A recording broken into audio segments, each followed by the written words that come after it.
হেনা তুমি কোথায় হেনা? চাচা, চাচা হেনা কোথায়? হেনা গান মারা দিয়ে চলে গেছে। 11 বছর বয়সী মাইয়া মোহাম্মদপুর থেকে নিখোঁজ। মানে সবার কাছে একটা প্রশ্ন যে 11 বছর একটা মায়ের ছোট একটা মেয়ে কিভাবে হারিয়ে গেল।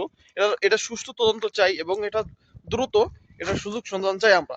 তো সবারই একটা টেনশন, সবাই আমরা প্রতিবাদ করতেছি। আর এই 11 বছর বয়সী মাইয়া সবাইকে নাকানি চুবানি খাইয়া সে চলে গেছে কোথায়?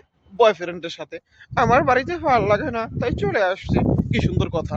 মানে 16 কোটি বাঙালির এতে অগুম রাইখা, টেনশনে রাইখা যারা সোশ্যাল মিডিয়ায় কাজ করে সবাই কিন্তু এখানে পোস্ট করছে, এখানে প্রতিবাদ জানাইছে যে তার সন্ধান চাই। আর একই করছে ভাল লাগে না বাড়িতে, সে বয়ফ্রেন্ডের সাথে চলে গেছে।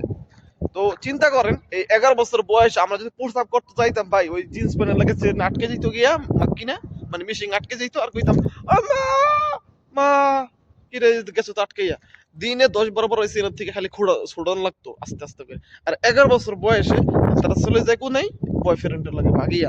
বয়ফ্রেন্ড ভাবছিল মানে বুড়া সুরা ওকেও দেখে গেদু এত ছোড়ো। মানে এতারা কেমনে চিন্তা করছেন নি এই বয়সে এরা পরিবার থেকে ভাইগে যায়, এদের মাথায় কি ব্রেন আর কি সাইকোলজি ঢুকে গেছে। যুব সমাজ কেমনে নষ্ট হয়েছে এই পোলাপান গুলা কেমনে নষ্ট হয়েছে এই টিকটক যদি বাংলাদেশ থেকে ব্যান না হয় অতীতে অতীতে আরো আরো হাজার হাজার পোলাপান অল্প বয়সে নষ্ট হয়ে যাবে এবং মেয়েরাও নষ্ট হয়ে যাবে। তাই টিকটক ব্যান চাই।